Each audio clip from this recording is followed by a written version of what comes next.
Sure. So, a group of people that is apparently in need of charity, and I'm not sure if you've been keeping up with this, is the running back position in the NFL. Have you been keeping up a little bit with what's been going on with this poor position? A little bit, yes. I personally, I try not to get myself caught up in these contract negotiations, holdouts, whatever, because it's millionaires arguing over millions of dollars. But it has been very fascinating for sure. It's fascinating to me because it seems as if high prominent people at that position are sort of colluding with themselves because they can't figure out what's going on. And these are big name people who have not been signed to the contracts that they think that they have earned at this point. And apparently there was some kind of a Zoom call recently for them to figure out what are we going to do, which I kind of found laughable because I'm thinking there's nothing you can do.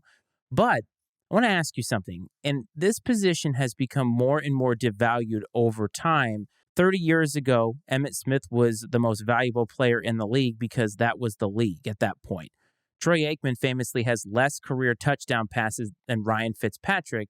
That is a symbol of how the league has changed. But now your feature backs are just not something that offenses are focusing on. And as a matter of fact, from a financial standpoint, you could make the argument that they're a liability. There have been contracts that have come up and gone, and you've not gotten value out of it. I think of Ezekiel Elliott first and foremost when I think about that. He got $98 million, and was he really worth it? And this is just where the NFL is headed. But I've seen two paths on this. I've seen people say that this is the evolution of the sport. And also, I've seen people say that this is not a good evolution of the sport. Wanted to get your thoughts on which kind of camp you fall in. Well, it's the evolution of the sport, and it's kind of twofold. One is that I think offense in football has evolved over time into more of a pass first mentality. On the other hand, I think that you have seen people realize the lack of, um, what do you want to call it? The lack of durability maybe that exists and lack of certainty that exists with keeping these running backs healthy for a long period of time. We just haven't seen very many people in the last 20 years. There've been a few here and there, but we haven't seen very many people just be sustainably play at a high level and stay healthy for 10 years. It just doesn't really happen. And I understand you could argue, well, that doesn't maybe happen at other positions either, and you wouldn't be wrong. Those positions, the right guard isn't making running back money either. I just think, that's a lot of money to put into somebody. And I think another thing that's impacted it is you have more better players. I mean, just the talent pool has grown. And sure, there's a few that kind of stick out at the top, but I think that it's a deeper position in terms of talent. And the way they play the game now, the way offenses are structured, it's easier to find people who can fulfill a role. And we've evolved away from the bell cow running back into like a running back by committee approach. So, and I don't, instead of paying one running back 10, $20 million, whatever they're paying these guys, we're going to pay three guys. We're going to take that money and split it amongst three guys. We've got our power back. We've got our back that can catch the ball in the backfield. And we got the other guy that's maybe like your quick shifty guy. And that's what you see as a lot of teams structured that way. It's just, I mean, I look at it just from a numbers perspective. Financially, that makes sense. Like, okay, well, if we had one guy that we were giving the ball to 80% of the time and paying him this much money, but now we're splitting this amongst three guys. Like in my mind, it's like you have an X amount of dollars allocated for the running back position. If you're gonna divide that theoretically amongst the workload, it only makes sense that they're all gonna make less. I get why they're upset about it, but at the same time, like I feel like there's a lot of very data driven reasons why we have gotten to this point. You bring up an excellent point. A couple weeks ago, we talked about the evolution of sports media. And I think that in football specifically, we did an episode last year about analytics and how we felt if analytics were a good complementary piece to your gut. Like you take the data, you take the game situation, and you try to figure it out based off of your expertise, looking at the numbers and all of that. It's not just one or the other. But data-driven decision-making and data-driven analysis has become really the forefront of football analysis on ESPN and on Fox and everywhere. And that's what ESPN is hiring a lot of, or people like Mina Kimes, who is excellent.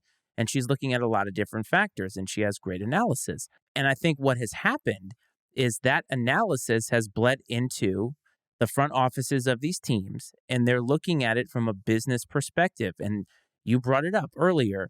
it's a high injury, high risk position.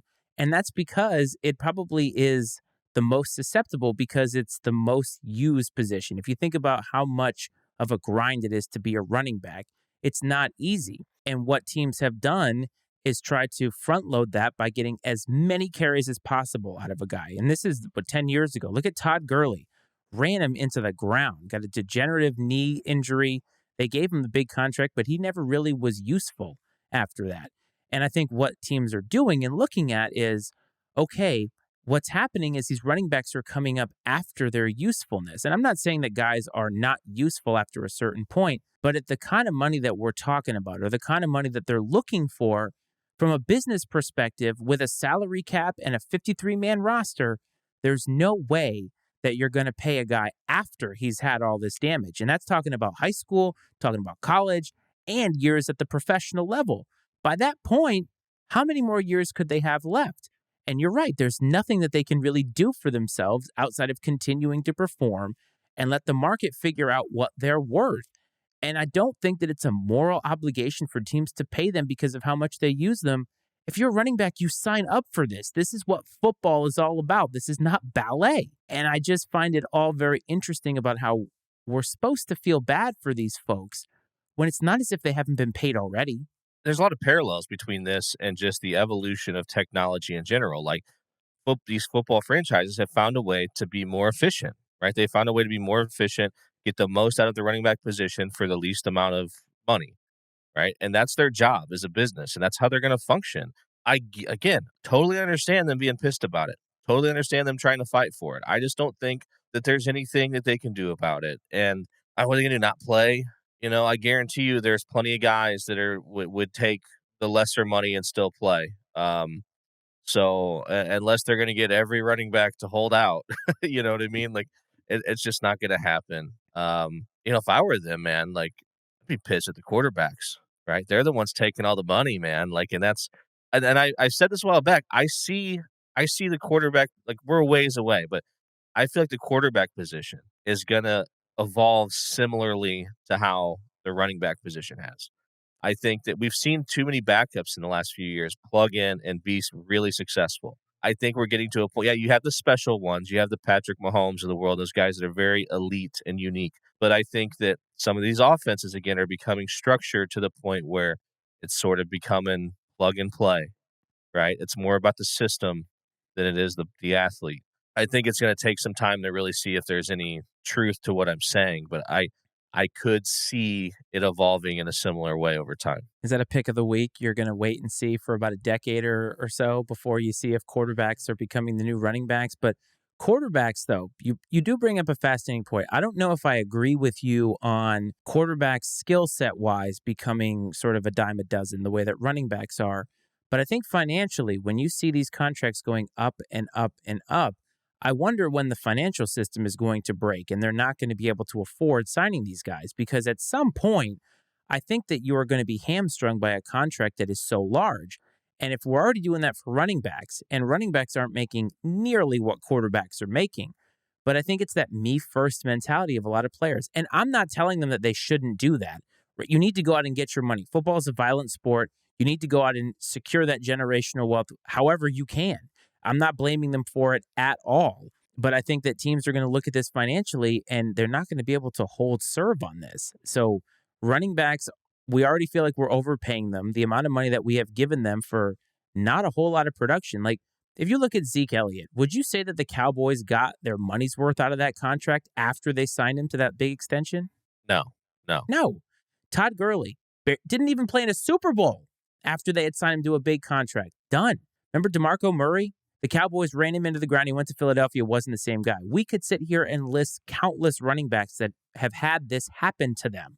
And this is in the last 10 years or so. The game has changed so much. But I think financially is where you want to look at it. I don't know what's going to happen. Certain positions are being paid more because they've become more important on the field. And will that change? How will that evolve? Like, what's going to happen? Are teams that can't afford to pay a Mahomes or a Herbert just signed today? Are they going to do the Brock Purdy method and hope that they get lucky that they can get a guy in the fifth, sixth round who can basically manage the offense to an NFC or AFC championship game? That's what you're talking about. And that may happen because financially teams just can't keep up. And is football going to turn into baseball, even with a salary cap? Is that what's going to happen? I think it may. Well, and one thing about running backs that is, you could make an argument for all positions, but I feel like specifically running back, your success is reliant upon other members of that offense being good. You have to have a good offensive line. You can't do it by yourself. Now, of course, if there's not a good offensive line, the quarterback's going to be running for his life. I mean, we've seen, we saw what happened to Andrew Luck, right, in Indianapolis. I mean, he took a beating and he was one of the most elite talents we've seen in a long time. So, but still, at the quarterback position, that elite talent is still enough to overcome some of that and make a team a playoff team. Now, not a championship team, but it's still enough to make a team a playoff team, even if the offensive line is shitty to where if you're a running back and you have a terrible offensive line, I mean, you're SOL, man. Like there's nothing you can do. So you can't you can't generate your own offense. Where a quarterback has the ability to do that a little bit, which I do think is different. And the way that teams I think are affording to pay more for these quarterbacks, as you mentioned earlier, is they're paying running backs less. They're going to eventually start paying other positions less to free up money to pay the quarterback. I do think it may. We're kind of seeing which it's been this isn't new, but we're seeing Moneyball, right, make its way into football and really start to kinda take over the way things are ran, structured.